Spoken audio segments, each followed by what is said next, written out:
जब भी दुनिया का जिक्र होता है तो बात होती है ऑयल की, वॉर की, पावर की और जियोपॉलिटिक्स की।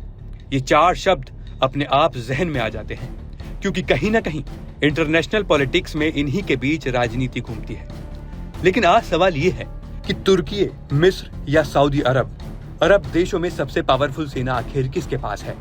और जिस देश में इस वक्त प्रधानमंत्री नरेंद्र मोदी मौजूद हैं, ओमान, उसकी सैन्य ताकत इस पूरी अरब दुनिया में किस नंबर पर आती है? प्रधानमंत्री नरेंद्र मोदी जॉर्डन और इथियोपिया के बाद अब ओमान के दौरे पर हैं। भारत और ओमान के रिश्ते सिर्फ कूटनीतिक नहीं बल्कि स्ट्रेटेजिक हैं। ओमान पहला खाड़ी देश है जिसके साथ भारत की थल सेना, नौसेना और वायुसेना तीनों का संयुक्त अभ्यास होता है। जैसे ही प्रधानमंत्री ओमान पहुंचे तो चर्चा शुरू हो गई अरब देशों की सैन्य ताकत की। तो चलिए समझते हैं अरब दुनिया में ताकत को मापा कैसे जाता है। पीएम मोदी ओमान के दौरे पर हैं। भारत और ओमान के संबंध मजबूत रहे हैं। ओमान पहला खाड़ी देश है जिसके साथ भारत की तीनों सेनाएं संयुक्त अभ्यास करती हैं। उनकी ओमान यात्रा के साथ अरब देशों की ताकत भी चर्चा में आ गई है। जानिए अरब देशों में सबसे ताकतवर सेना किस देश के पास है और ओमान किस पायदान पर है।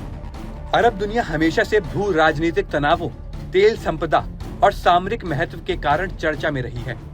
ऐसे में आए दिन स्वाभाविक सवाल उठ रहा है कि अरब देशों में सबसे ताकतवर सेना किसके पास है और अपेक्षाकृत छोटे लेकिन स्थिर देश ओमान की सैन्य ताकत इस क्रम में कहां आती है।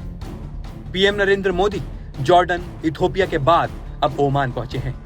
आइए इसी बहाने इन सवालों को समझने का प्रयास करते हैं। सैन्य ताकत मापने के लिए अंतरराष्ट्रीय स्तर पर कई इंडेक्स उपयोग किए जाते हैं। उनमें से एक प्रमुख है global fire power index GFP, जो किसी भी देश की पारंपरिक सैन्य क्षमता को दर्जनों मानकों के आधार पर रैंक करता है, जैसे सैनिकों की संख्या, टैंकों और विमानों की गिनती, रक्षा बजट, लॉजिस्टिक्स और भौगोलिक स्थिति आदि। साल 2025 की ताजा रैंकिंग के अनुसार मध्य पूर्व क्षेत्र के देशों की सूची में ओमान भी शामिल है, जिसका क्रम 13वां है। ग्लोबल फायर पावर की 2025 की मिडिल ईस्ट मिलिट्री स्ट्रेंथ सूची में मध्य पूर्व के देशों को ताकत के क्रम में रखा गया है। इनमें से कई अरब देश भी शामिल हैं। इस क्षेत्रीय सूची में रैंकिंग तुर्की टॉप पर है, तो नंबर 2 और 3 पर क्रमशः इजराइल, ईरान आते हैं। चौथे, 5वें और 6ठे नंबर पर मिस्र, सऊदी अरब और इराक हैं। तो 7वें से 15वें नंबर पर UAE, Syria, Qatar, Jordan, Kuwait, Bahrain, Oman, Yemen तथा लेबनान हैं। यदि केवल अरब देशों को देखें और तुर्की, ईरान, इजराइल को अलग रख दें तो अरब दुनिया के भीतर सबसे पावरफुल सेनाएं मिस्र, सऊदी अरब, इराक, UAE आदि मानी जा सकती हैं।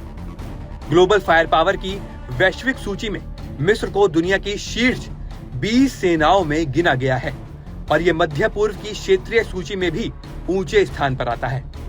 साल 2025 की रैंकिंग में मिस्र का पावर इंडेक्स स्कोर लगभग 0.3427 है, तो इसे एक मजबूत पारंपरिक सैन्य ताकत माना जाता है।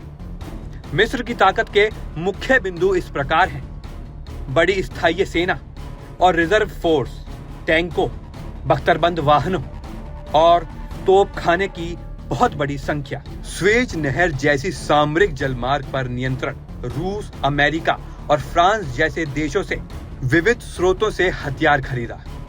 इस तरह अरब देशों की तुलना में जमीनी सेना और संख्या के लिहाज से मिस्र को अक्सर सबसे पावरफुल अरब सेना कहा जाता है। ग्लोबल फायर पावर की 2025 की मिडिल ईस्ट मिलिट्री स्ट्रेंथ सूची में ओमान को 13वां स्थान मिला है, जबकि इसका पावर इंडेक्स लगभग 1.8047 दर्ज है।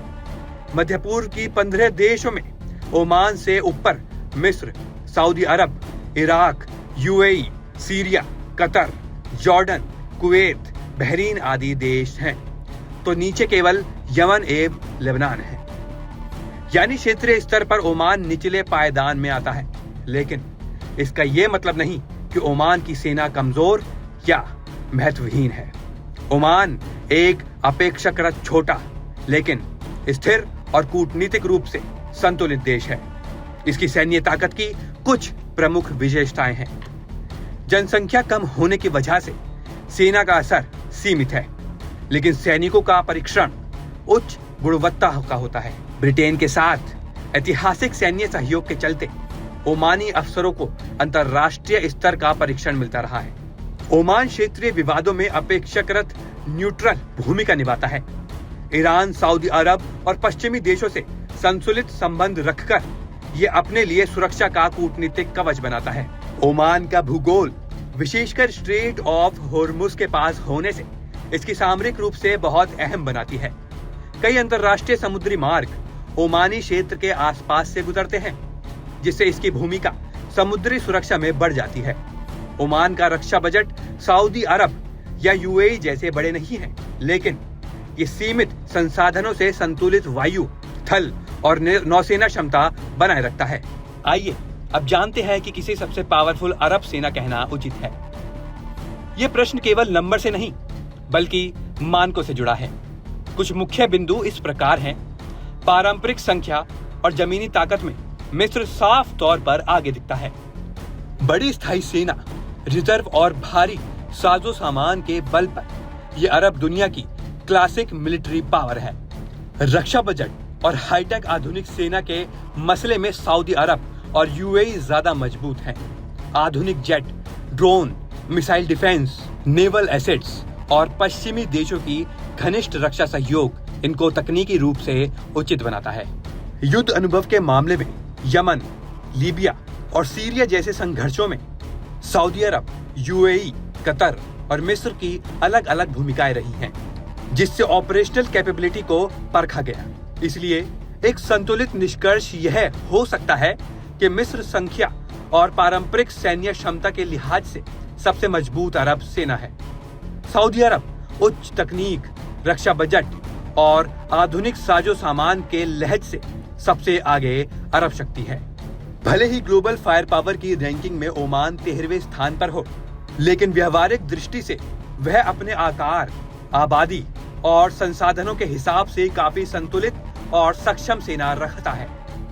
ओमान अपने लिए रक्षात्मक सुरक्षा मॉडल अपनाता है। ये बड़े पैमाने पर क्षेत्रीय संघर्षों में खुलकर कूदने से बचता है। ये मध्यस्थता या संतुलनकारी भूमिका निभाने की कोशिश करता है। इसके पास उतनी सेना है जो उसकी सीमाओं, तटरेखा और सामरिक बिंदुओं की सुरक्षा के लिए पर्याप्त मानी जाती है। दूसरे शब्दों में, ओमान की ताकत उसकी नॉन आक्रामक विदेश नीति, स्थिरता और भू रणनीतिक स्थिति में है, न कि केवल टैंकों और विमानों की संख्या में। इस तरह ये तय करना बेहद कठिन है कि अरब देशों के बीच सबसे पावरफुल सेना किसके पास है। ये इस बात पर निर्भर करता है कि आप कौन से पैमाने चुनते हैं। प्रधानमंत्री नरेंद्र मोदी जॉर्डन और इथियोपिया के बाद अब ओमान के दौरे पर है। भारत और ओमान के रिश्ते सिर्फ कूटनीतिक नहीं बल्कि स्ट्रेटेजिक हैं। ओमान पहला खाड़ी देश है जिसके साथ भारत की थल सेना, नौसेना और वायुसेना तीनों का संयुक्त अभ्यास होता है। और जैसे ही पीएम मोदी ओमान पहुंचे, चर्चा शुरू हो गई अरब देशों की सैन्य ताकत पर। तो निष्कर्ष साफ है, अरब दुनिया में सैन्य ताकत सिर्फ टैंकों और जेट से नहीं मापी जाती। कहीं ताकत है संख्या में, कहीं टेक्नोलॉजी में और कहीं ओमान की तरह संतुलन, स्थिरता और कूटनीति में। प्रधानमंत्री का ओमान दौरा सिर्फ एक द्विपक्षीय यात्रा नहीं बल्कि भारत की अरब दुनिया में रणनीतिक मौजूदगी का संकेत भी है। भारत और ओमान का दौरा इसलिए अहम है क्योंकि ये केवल फॉर्मल डिप्लोमेटिक विजिट नहीं बल्कि स्ट्रेटेजिक, सिक्योरिटी और इकोनॉमिक पार्टनरशिप को मजबूत करने का अवसर है।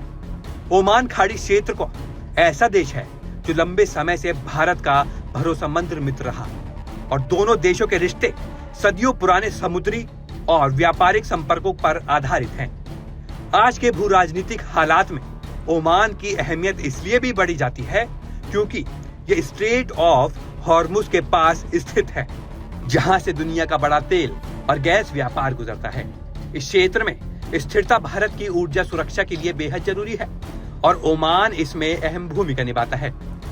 सुरक्षा के लिहाज से ओमान भारत के लिए खास है क्योंकि ये पहला खाड़ी देश है जिसके साथ भारत की तीनों सेनाएं, थल सेना, नौसेना, वायुसेना संयुक्त सैन्य अभ्यास करती हैं। इससे हिंद महासागर क्षेत्र में समुद्री सुरक्षा, आतंकवाद रोधी सहयोग और रणनीतिक विश्वास मजबूत होता है। आर्थिक स्तर पर भी ओमान भारत का महत्वपूर्ण साझेदार है। एनर्जी, पेट्रोकेमिकल, माइनिंग, इंफ्रास्ट्रक्चर और इन्वेस्टमेंट सेक्टर में दोनों देशों के बीच सहयोग लगातार बढ़ रहा है। इसके अलावा ओमान में बड़ी संख्या में भारतीय प्रवासी रहते हैं, जो दोनों देशों के बीच पीपल टू पीपल संबंधों को मजबूत बनाते हैं। डिप्लोमेटिक रिलेशन से ओमान की पहचान एक संतुलित और मध्यस्थता भूमिका निभाने वाला देश के रूप में है। ईरान, सऊदी अरब और पश्चिमी देशों से इसके अच्छे संबंध भारत के लिए भी फायदेमंद हैं। ऐसे समय में जब पश्चिम एशिया तनाव से गुजर रहा है, भारत ओमान दौरा ये संदेश देता है कि भारत क्षेत्रीय स्थिरता, संवाद और रणनीतिक संतुलन का समर्थक है। यही वजह है कि भारत और ओमान का ये दौरा द्विपक्षीय रिश्तों से आगे जाकर क्षेत्रीय सुरक्षा और वैश्विक कूटनीति के लहजे से भी बेहद अहम माना जाता है।